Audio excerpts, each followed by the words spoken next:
share lang ako sa inyo guys. Old school ako eh. Nung panahon ko, gel talaga. Wet look para mukhang fresh. Lalo sa kagaya kong pawisin. Tapos recently, di ba, pagupit ako kanina. Trinay ko na rin dati yung parang wax, parang pumatay at yung brand or kung ano man yun. Para siya wax eh. Tapos dry look siya. Tapos pagpawis na kamay mo, pagpasa ka malagkit. Pero okay naman. Siguro mamaya or bukas ko muna ako pagligo ko kung madali siyang tawalin o hindi. Pero hindi siya wet look. Ayun lang. Pero okay rin naman, sabi ni Mrs. Yun, nahirapan ako kung gel or yung wax, yung parang generation ngayon.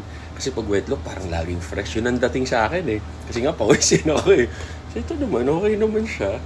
Yun, i-ano nyo nga sa comment section kung ano yung nag-work sa inyo, ang experience nyo. Yung iba nga, lalagay baby oil. Ako dati, coconut oil.